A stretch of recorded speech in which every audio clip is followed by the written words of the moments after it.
Oh, you caught me again. Doing a little late night video editing. Trying to get this upload out as fast as possible. It's your boy Brian from the Glue Guys.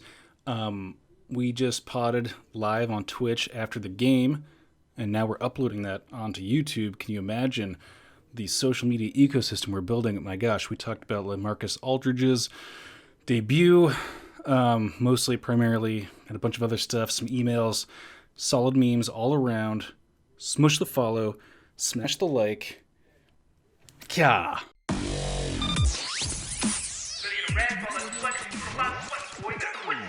Welcome back to the Glue Guys. This is Mike here. Say hello, Brian. Hello. Gosh, Wow. you over Zoom. I don't know what's happening lately. Just in my zone. You can find us netspod@gmail.com. We are going to be answering email questions today, so keep filling up that bag. Go to Apple Podcasts. 5 stars, we want to have them. Spotify, I don't know if they have a rating system, but if they do, give us the best rating possible. Heck. And Brian, the Michael. Athletic. /Glue Guys. Get up on the people. Brian, Yeah. the Nets are back. Well, the Nets are they're a good team. We really did it. Wait, somebody in the chat posted a track. I don't know if at one point this was a cursed drop, and it might be time to, was it too early? What, the Nets are back? Yeah. What, that one? Yeah. So I had that. I was going to play that a little bit, but actually I think it might be Explain to the people on the podcast. The people on the podcast don't understand the environment that we're operating in right now. Tell them what we're doing.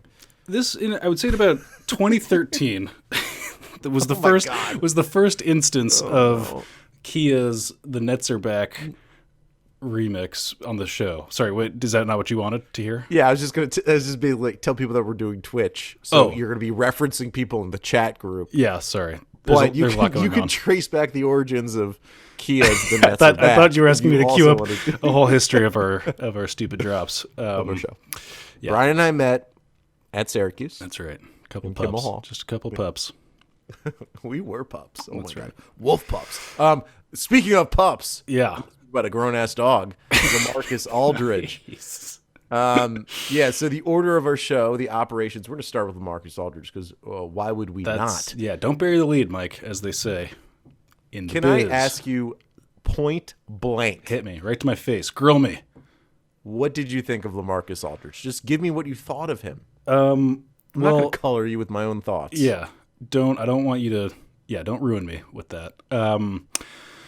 Gosh, there's so many things to think. First of all, I'm worried about our take. I'm worried about our initial reaction. We may have come in a little bit low because it is. I mean, having the I may DNA. come in lower. But Wow, you are doubling down. I'm I excited don't for think that. he looked very athletic. No, And that was part of it. So I actually just don't think he is very athletic. Not that like it's on the decline. I just don't. It seems like it's possible it was just never there. But the way he moves, the way he operates on the basketball court, like from a pure entertainment perspective, I enjoy. I just straight up enjoy it. Like he takes these baby steps everywhere he goes. He's all like neck fakes. That's his entire like back to the basket game is just like thrusting his neck little around. big three-ish for me. It was a It little. is. It was a little chunky, big is. three-ish. It is Like a guy on the Atlanta. You could see Firestorm. him and Rasul Big Butler three and who else? I would take Rasul Butler Yeah. right now over LaMarcus Aldridge. No. Okay, he had representative game. He actually, I think he dished out 6 assists. If I am looking at that Dude, correctly. he looked good. I'm excited to hear how low you come in on this because he looked pretty good in terms of it's just in terms of this legendary Mike Mussina take. It's a great pitch that we really don't have is like Spacer 5. We don't have a Spacer 5. All right, I'll start with positives and then I'll go to concerns. Positives. He can pass, so he had 6 assists. Now, I don't think they were unique assists. What I like though is that when he would post up, if he just couldn't get his shot off, he wouldn't force the shot. He took 10 shots. That's a lot for a guy who is just coming onto a team. But he would pass the ball to a 3-point shooter who was sometimes open, probably most likely Jeff Green, and would take the shot. He got 6 assists, and that's good. He is big. This is breaking news. He's big. He's a large man. And so this leads into my happiest point about him. You and I, probably to, it's become a meme now, of our obsession about potato sack defense. We've continually talked about, oh my God, what this Nets team needs is just a big beefy boy down there, just to put a body on Embiid in the Eastern Conference Finals, and then in the NBA Finals, a body on, Anthony Davis or whoever is going to be operating the post for the Lakers. LaMarcus Aldridge is like supersize potato sack. He's a big gulp potato sack. Yeah. And I love that about it. I actually kind of love that he's not skinny and in shape. I'm excited about that. But I have they're the concerns. I don't know how you don't have some concerns about his body, his lack of athleticism. I mean, lack of athleticism at this point. He was definitely. In terms of out of shapeness, there's a couple of different out of shapes. I mean, he was holding the shorts. Let's run through that. I am well versed in all of the forums. Yeah. I hit the trifecta. There's skinny armed, big belly, right. And unable to walk. Can't get up your stairs. Yeah. That's where LaMarcus might have been sucking some wind early on there, but Nash is known for running his guys into dust. So I have no concerns about that long term. It's interesting to me that you came away from that game thinking of he's like, this is good on the defensive side more than the offensive side. That seems like an interesting take. I like it. I mean, you're zigging where I'm zagging. But. Yeah. Now, I think it's not that I like his defense, because I am concerned. So, as much as I want a potato sack laying up against Joel Embiid, Joel Embiid's pretty active and can move, and certainly Anthony Davis if they get that far. And I don't think LaMarcus Aldridge is going to be guarding Anthony Davis. But and when I say if they get that far, I mean the Lakers, because the Nets are going to the NBA Finals. Wait, you don't think? I mean, just as for a couple of looks, that LaMarcus Aldridge isn't going to be playing against AD. I mean, that'll happen. Yeah, my problem is I don't. You don't think he's going to be in the play? He's not going to get minutes in the playoffs like that. You don't think? I don't think he's going to be. Wow. So my problem with him, interesting. Okay, and I know this from having watched the Spurs. He's not a switchable defender. He's never been a switchable defender, and even though the Nets aren't great on defense, they're better than what the national media would want you to believe they are on defense. They are good. I think they are firmly good on defense, particularly with Nick Claxton in the lineup. Still doing the thing. I mean, let's think of Kevin Durant and Nick Claxton on the floor together. Who's more talented? I don't know. It's gonna be arms everywhere. It's the Spider-Man meme pointing at each other. Yeah. LaMarcus Aldridge will never be able to switch onto another human being that's not like just a big beefy dude. I was saying that, his timing might be better than DeAndre Jordan, and we're going to be able to segue into this DeAndre Jordan drama, I'm sure, neatly from here. But his timing is better in terms of when he does finally dart out into the lane a little bit to contest the shot. It's just that his tiny steps, his strides are. It's like that's like me when I was on the mend for my broken foot. I felt like your legs are tied together. Why is his gait so it's just a little tin man I don't know. Do you feel that way watching him? I know that's exactly what I picked up on. I was there's a thing when you watch big men I had never watched Luka Garza from Iowa. I don't know if you know who Luka Garza is. He's the best player on the college basketball team, Iowa's college basketball team, their men's college basketball team. And he's like a 20-10 guy. And in my head, I was like, oh, maybe he's a pro prospect. And then you see him, he's just kind of like a big beefy dude who can't really move. I'm just worried. The thing I'm worried about LaMarcus Aldridge, and I'll put a real fine point on it. Okay, so he moves in the starting lineup in his first game that he's active. And I know that the Nets had some injuries. Obviously, James Harden's not playing. We're still waiting for Kevin Durant to come back. So I understand that. Maybe he won't always be in the starting lineup. And he replaced DeAndre Jordan. So I'm okay with that substitution. I don't like 10 shots on the first time you're playing the game. Wow. Don't like where the shots are coming from. They're all mid-range and post-ups. He took 1 3, and he's not a three-point shooter. He's never been his whole career. I mean, he can do it. He can shoot from 3. I am a little worried that LaMarcus, he did sacrifice to come to Brooklyn, financially particularly. I'm just a little worried that he's going to dinosaur his way into this offense in a way I don't like. Yeah. I know this feels like a unpopular take at the moment. This is the energy I'm bringing to the pod. Yeah, no, it's an interesting energy. A thing that I'm a little bit distracted by is the people in the chat on Twitch. Shout out to the twitch.tv/Glue Guys. They're making fun of the background that you have, looking like it's out of like Paranormal Activity. And I did for a second sort of imagine like, a woman in a nightgown, crawling on the ceiling behind you in this particular. He's got like an image of a darkened but like weirdly large and colonial-looking room. I don't know. It's hard to if you're listening to the podcast. Thing is, if there was enough light back here, you would actually be seeing there. So one, we live with my wife's parents, which is a joy to just talk about. Yeah. This room was my father-in-law's office. It's not that he died; he just doesn't do work in here anymore. You've moved in. You've taken over. How could he? And over my right shoulder here, there's a picture of my wife and her little sister when my wife was 7 and her little sister was 5, where they are in white gowns staring blankly out into space. If you look long enough, you can see their eyes sort of track from side to side. And it's a spooky image. Anyways, sorry, what are we talking about? We're talking about DeAndre Jordan. We're talking about LaMarcus Aldridge and sort of how the Nets. So, and like, this is weird, right? Like, so I understand the Nets blew out the Hornets. There was a great game. There's so much to enjoy in the game. Like, one, kind of also why I'm maybe feeling the way I'm feeling about LaMarcus Aldridge initially. And I know this can change and grow, and there's things I have faith in about the Nets.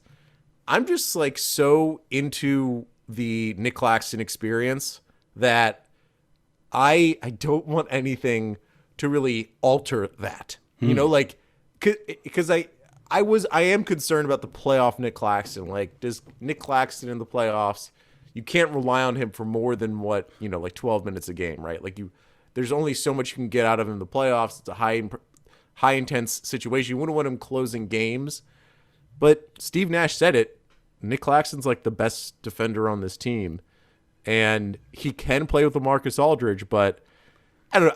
It was a little too much of like, not enough flexibility. And to counterbalance it, Blake Griffin did not play tonight. But Blake has immediately fit into the role that you and I desired, right? Like, he fit into like sort of Swiss Army knife bench player coming in and making plays on that end of the floor.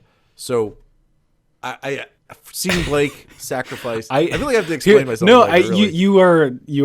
This is it's an interesting take. I mean, it is. Thanks, It's my job. To be interesting. These are solid takes. I just think that there's like, I'll devil's advocate you. For the sake of production. We did a 4-hour production meeting. We planned this in advance. My zag is like, do the results maybe speak for themselves a little bit? I mean, I don't have to go and look at Marcus's plus minus. A box score baron? Let me go. Yeah, I don't know.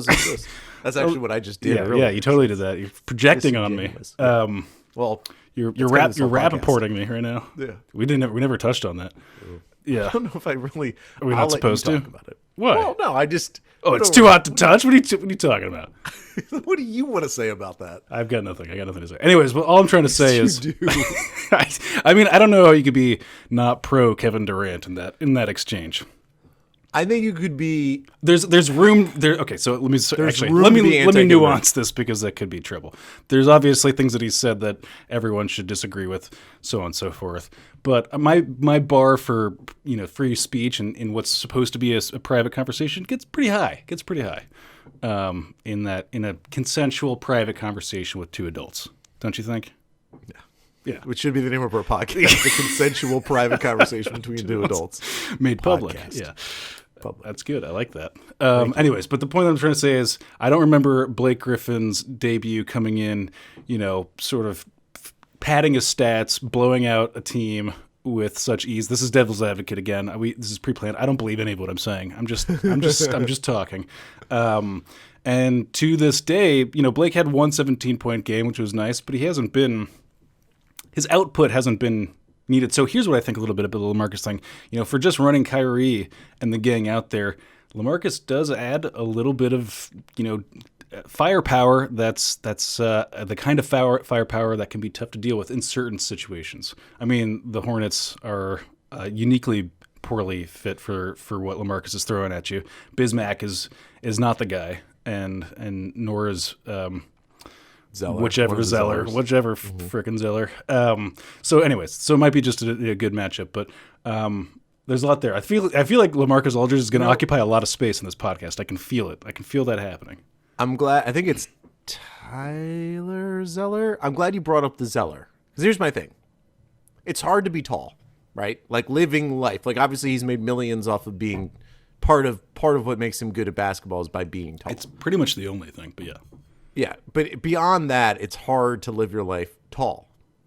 The good thing is that if you're balding, it's hard for people to notice that you're tall because you're always above them. But no, that you're balding, you mean?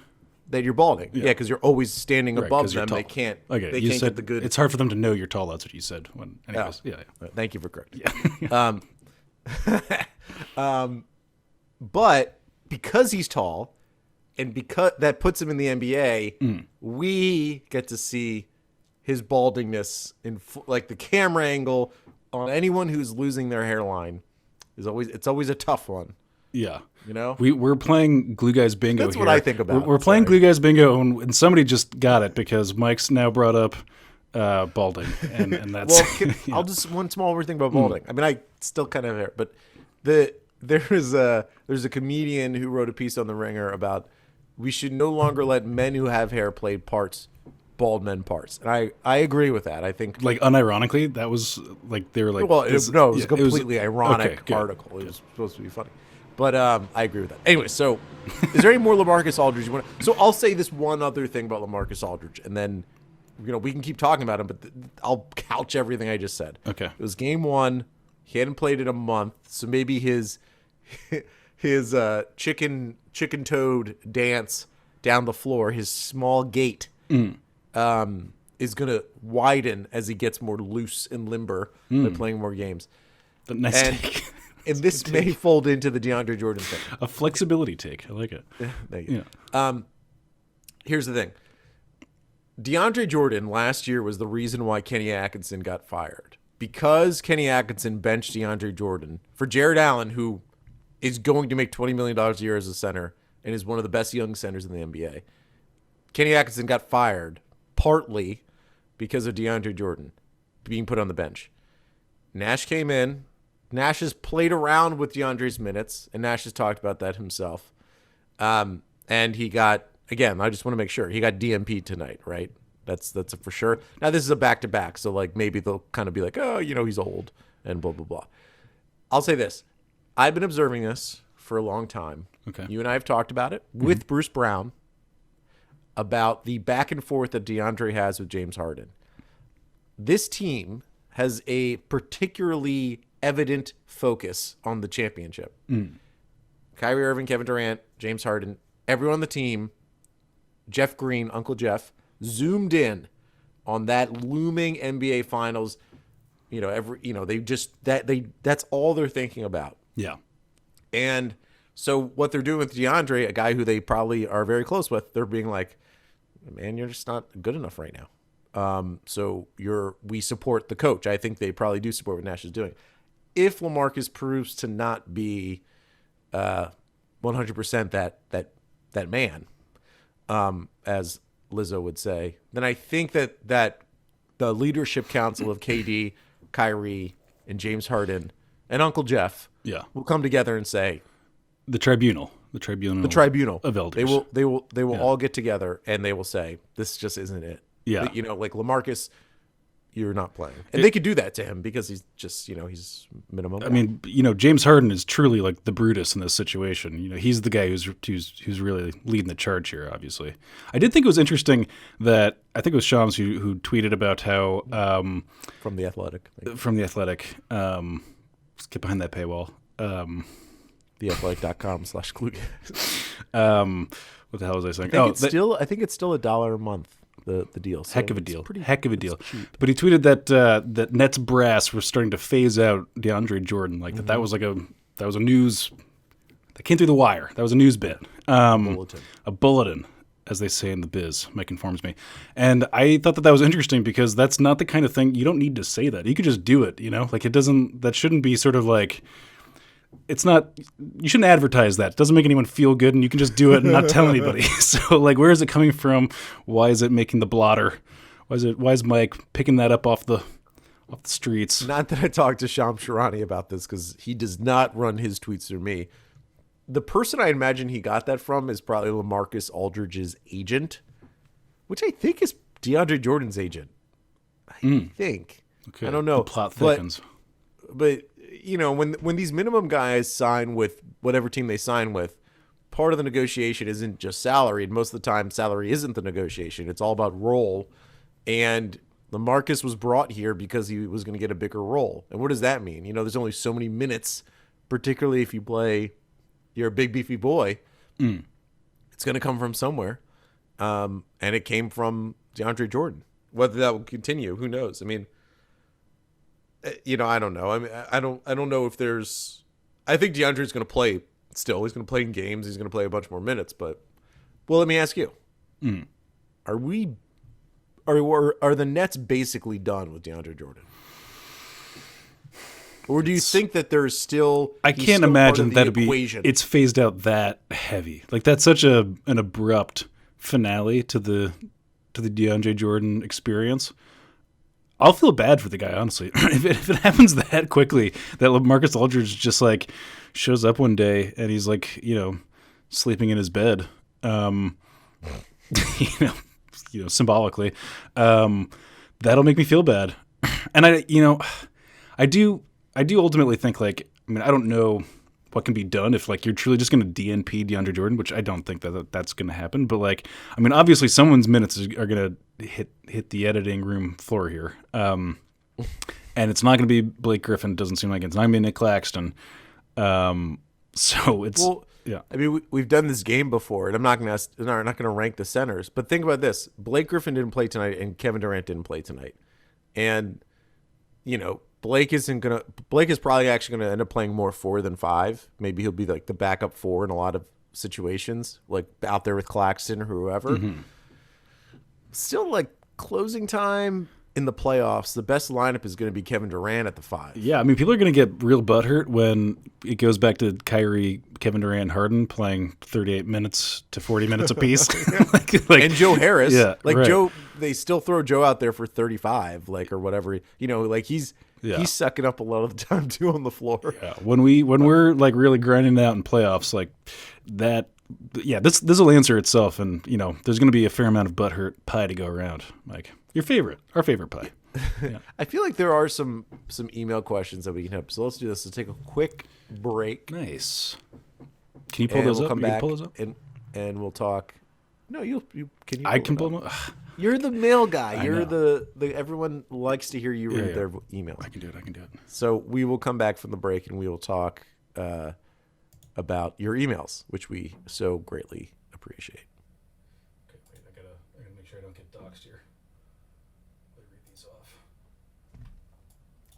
Yeah, for everyone again on Twitch, it's right there, this photo. Someday I will light it for you all. It's terrifying.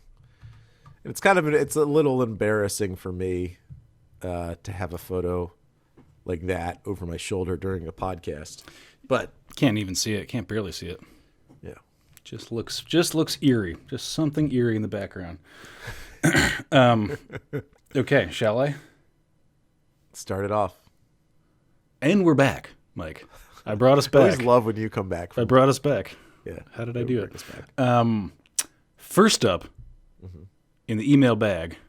We should say quickly, we're going to do emails now, but we're also on Twitch. So, people just throw questions in there. Fire them off. Yeah, we'll read them. Yeah, we didn't tweet this anything about this Twitch stream, so we're not marketing ourselves well per usual, Mike. But we'll get there. It's not for us. First up, Cheerboy. This is Eddie America Mensa. Heck of a name, big title, with a Hotmail address. So don't go much further than that. No, I mean, it's not. It's very different from his. It's very different. Anyways, am I crazy for thinking the best lineup is without Joe Harris, Kyrie, Harden, KD, Green, and Aldridge/Claxton? Wow. So this is kind of dovetails into our conversation with Joe Harris. Eddie America Mensa, you are wrong. You're wrong. Wow. Joe Harris needs to be out there. He should always be out there. I would take out the Aldridge Claxton thing and I would put in Jeff Green. Depends what you want. Offense, defense, right? Like what do the Nets need in that moment? The threat. Joe Harris is the second best 3-point shooter in the NBA, the best 3-point shooter right now in the NBA. No matter what, he's a fine defender. You're going to want Joe Harris out on the floor. So to me, he's there. And then it's the question of, is it Jeff Green or is it Nick Claxton or LaMarcus Aldridge? Nick Claxton won't be out there at the end of games, but I know Eddie America Mensa isn't saying end of games, saying best lineup. Yeah. Joe Harris is a part of whatever best lineup. But don't you play your best lineup at the end of games, Mike? Isn't that a thing you do? Here's what I think is maybe happening is people are confusing our current situation of basically doing tryouts for everybody. It feels like these are just we're just kind of trying a bunch of different wacky stuff with our front court. And eventually we're going to be this small ball, team. And like I was saying about the butthurt pie, someone's going to have to take a back seat. So I don't know. Well, yeah. And we've talked about, so the whole thing about the Embiid stopper, the fallacy of the Embiid stopper, in the playoffs at the end of games, Embiid's going to be out there no matter what, right? He's just going to be there for the Sixers. So if the Nets trot out a lineup at the end of the game that does not include a traditional center, and let's say it's Kyrie, Harden, Durant, Joe Harris, and pick another player, Bruce Brown, Jeff Green, anyone that's a threat-ish, right? I'm not talking about LaMarcus Aldridge.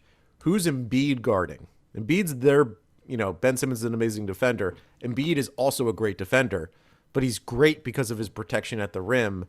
He's not great because he's super switchy dude, right? So who is Embiid guarding in a situation where there's not LaMarcus Aldridge or Nick? There's no pick and roll center out there. It's just 5 out, guys driving to the hoop, and then on the wings is Kevin Durant and Kyrie Irving and Joe Harris. And I would put Jeff Green out there.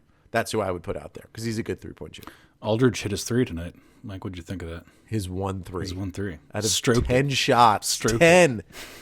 I'm sorry. I'm a little worried.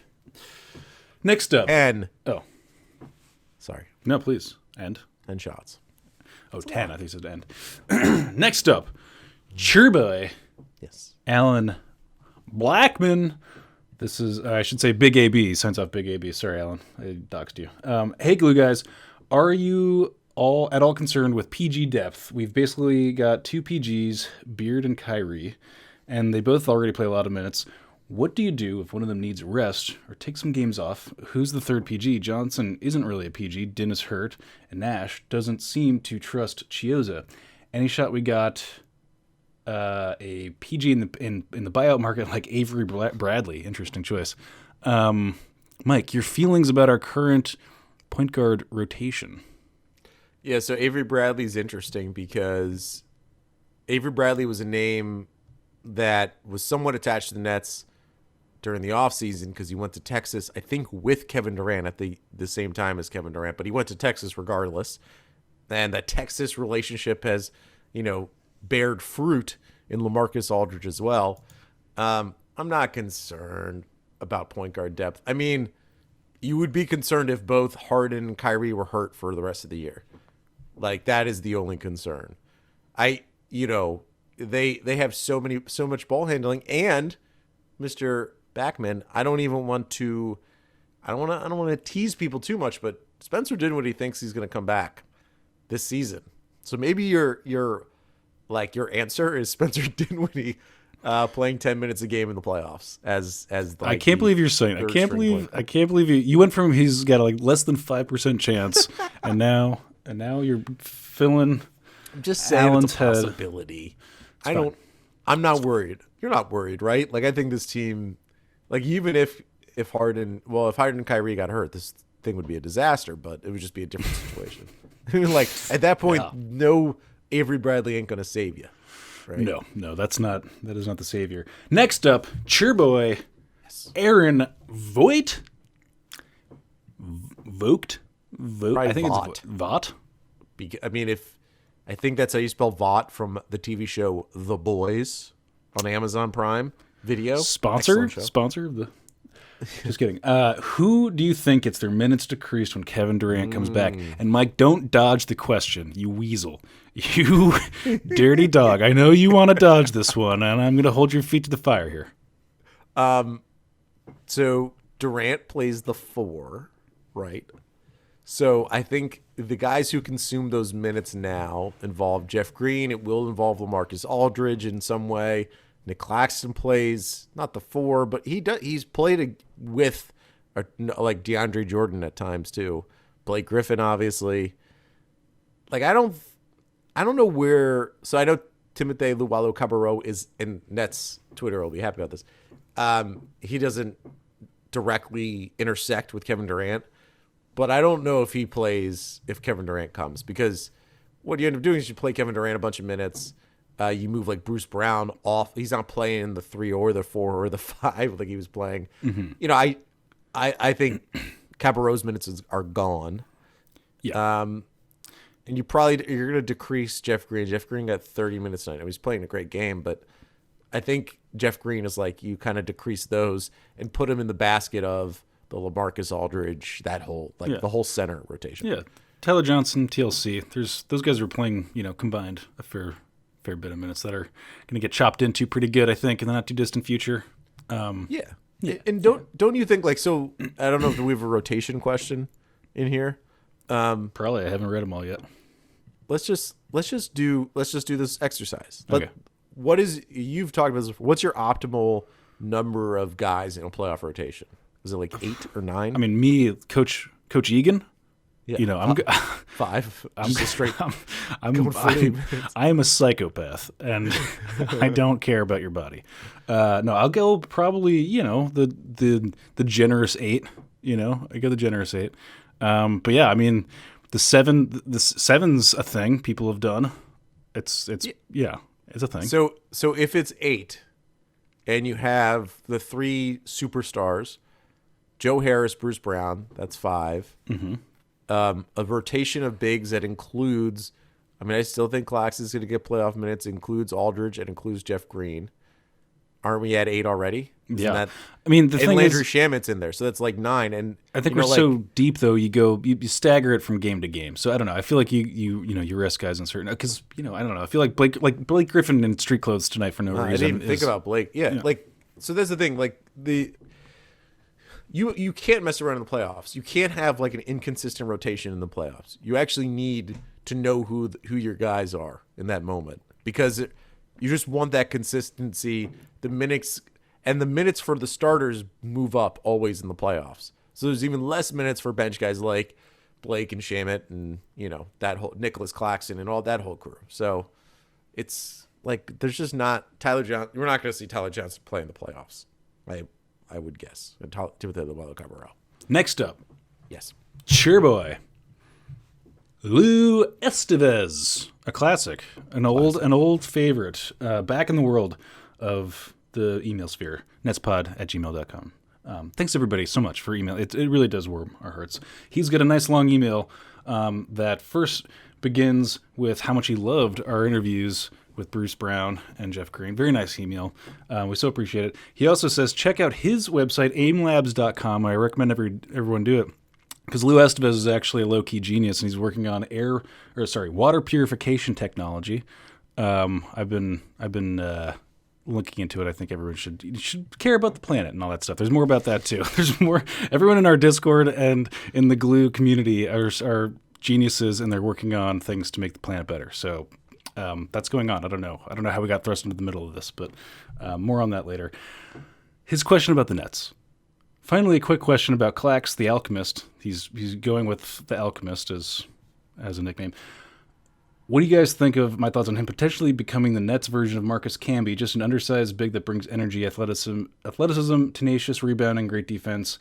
Now, I know Camby is a bigger at 240, but back in the late 90s, early 2000s, I remember him playing for the Knicks. He was pretty undersized as well to the centers in the league back then. Is this a decent comparison and hopeful career trajectory to strive for, or am I crazy with Clax fever? I love the scouting. Yeah. Love it. Ambi-esque. Camby-esque is nice. I don't have like an immediate problem with that. I'm trying to remember like where like his stats popped off. I'm sure Camby was like a big blocker / rebounder. Yeah.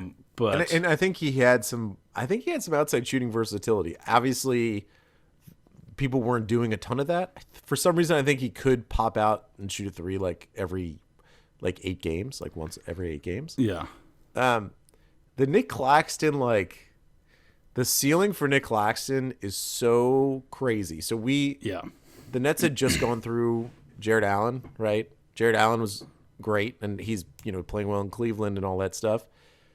Claxton's higher. Claxton's in my head. a one of the most unique players ever in the history of basketball. Like, and I'm I'm being a little bit hyperbolic, but also He is one of the greatest humans. But he is ever walked he is in. unique. I mean, just watching this game against Charlotte just now, and like back-to-back possessions, Terry Rozier, he picks him up at the 3-point line in a place where you don't want to be picking up a guy like Terry Rozier, and he just stuffs his ever-loving soul into a jar and sends him packing. And then right next possession does the same exact thing with Gordon Hayward, a completely different player who does very different things with the basketball, and is also like not supposed to get completely stuffed in a jar by Nick Claxton, and then does. And so this is the thing with Nick Claxton is like, I don't know that I've seen a big cover as much ground against guards defensively as he does and react as quickly. Like it is a remarkable thing to watch.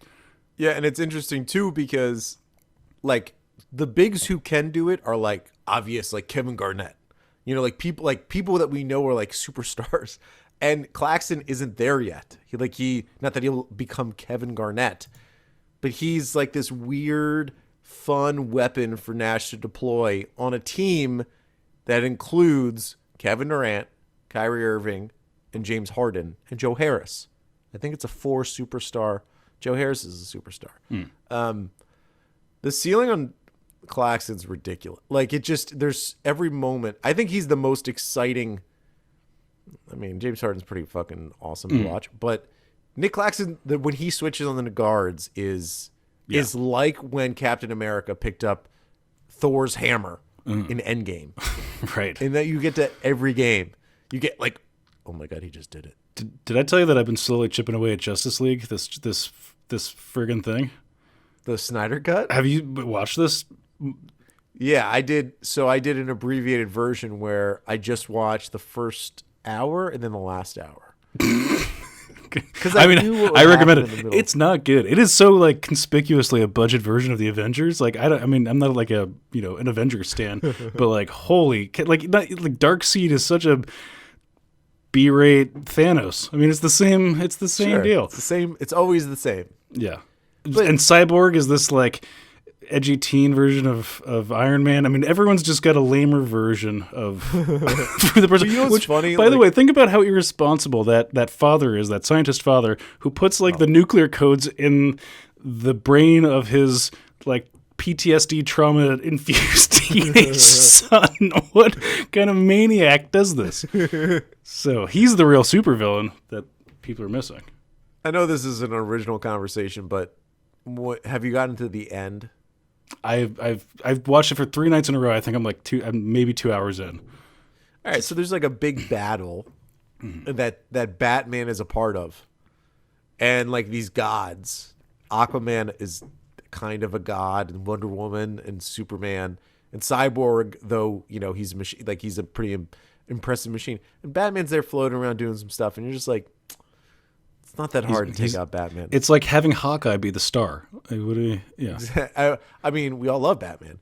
I liked, so the way I watched it, I felt like was the best way to do it, because the middle of that movie, from what I know, because I haven't watched it, is like, we kind of know what happens. Like Superman comes back and, he's mad and all that stuff. Watch the beginning, you see some fun stuff, and watch the end, because the thing that happens at the end, I do like. Okay. Well, lots to look forward to there. Next, did you want me to go? We can go more on that. We'll save that for the after show. Next up, Sure Boy. Maybe this is the last one. I don't know. Maybe this feels like the last one. This could be. You see when I make this face, yeah. Because it's Sean Goodfriend, a good friend of the show, and a complete nemesis of Michael Smeltz. The drama has been going on. He's been. This is like a gimmick. Anyways. Wait, he said something. He said some shit. He's been about me? talking shit for months now, Mike. He said something that had me shook. It was like something about like it was like my appearance. There was something that was like That's the way to get to Mike Smeltz. shit. What did I go, do to just go to the appearance. Sean Goodfriend writes, superficial? writes, hello, question for the pod. Rank the teams you'd least like to see in the first round of the Good playoffs. question. Celtics, Heat, Pacers, Bulls. Thank you, Sean, Nets head, good friend. P.S. Shout out to the Discord. Find the link in the Twitter bio. Let's go, Mike. We did it. We got to all the social. All right, Celtics, Heat, Pacers, Bulls. At the bottom, Are the Knicks in there? I mean, for you? I mean, for me, we need to add the Knicks. Gosh, I'll say, I say, as in terms of scariness, I think the Heat, might be the best team that you could possibly play in the first round. In terms of I think let's just put them number one. Yeah. That feels correct. In terms of obnoxiousness, like Knicks and Celtics are pretty tied in terms of teams that I don't want to play, just because like if for whatever, if some crazy thing happens and we lose to those teams, we will never hear the end of it. And I know that's like that's a loser mentality way of thinking, Brian. But you know what? Get off my case, okay? Because I've been through some stuff. Yeah. I think I don't even put so the Celtics and Knicks are on a totally different platform. Like if it was the Knicks, if the Nets lost to the Knicks, there would be no end to that. There would just be people. Stephen A. Smith would just be on ESPN talking about it and laughing at the Nets for a full year. It would be unbearable. But they are the worst team out of that bunch. Like they have the worst talent. And so if you're going to a 7-game series, like you would hope, like if we're just being cold analytical, Heat are number one, and the Knicks would be at the bottom in terms of talent. And then I would go Bulls, Pacers, Celtics. So Celtics are 2, Pacers are 3, Bulls are 4, and the Knicks are 5. I'm still scared of the Celtics. They still have the 2 really electric players. They have Kemba. That matchup isn't like a fully easy, like, oh, I can rest easy thing. The Pacers have talent. They actually have a particular set of talent that could be tough for the Nets because Sabonis and Miles Turner. But, I'm not like terrified of that. And the Bulls, even though I was a little scared of Vucevic would get 25 and 15 every game, and Levine would get his points. But the rest of the team is not good. Not good. Not good. So I guess maybe I'd move the Bulls at the bottom and put the Knicks at 4. Because the Knicks do have something. They have that defensive mentality. Yeah. Valuable. That's a great question. Great question. And one that we'll really be digging into quite a bit.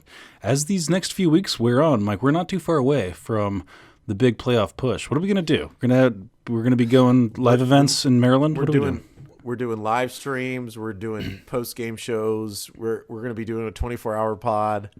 No, we're not. Could be. Someone in the podcast doesn't want to do a 24-hour live podcast. You guess I which do. I just don't. Yeah. Well, now you got the Twitch chat all fired up. So here we go. It's going to become a meme. This is where you need to go. This is why you need to spend time in the Discord, Mike. Okay. Are people talking about it? A lot of people talking about it. A lot of people are talking about it. People are saying things. Millions of people are upset about the results of the election.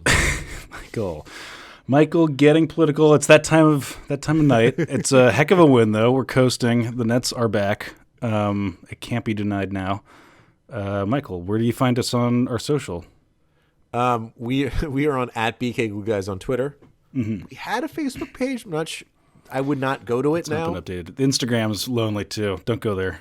Maybe there's like a Glue Guys account in Tampa, Florida. It's a company. It's like there's a guy who's a glue man. He's a man of glue. Yep. That's not us. A lot of glue companies on LinkedIn that you can check out. Those are not related, but check them out. How we don't have a sponsorship related to glue, to adhesives. So true. We've been doing this for 8 years. Not a single adhesive has sniffed us. I use glue sticks, not irregularly, so I use glue sticks for deodorant. Putting it out there. Mike, it's been a joy. Nets Daily, is that where a good place you could find Nets news? Nets Daily is phenomenal. And our podcast. The Athletic is another place. Great place. Yeah. And 5 stars. We want them. We need them. We're at 299 reviews on iTunes right now. Someone, please push it over the limit to 300. My goodness, I've been checking. Speaking of Zack Snyder, 300. He directed. Wow. Great. Nice way to tie it all together, Mike. Okay, thanks everybody. We're out of here.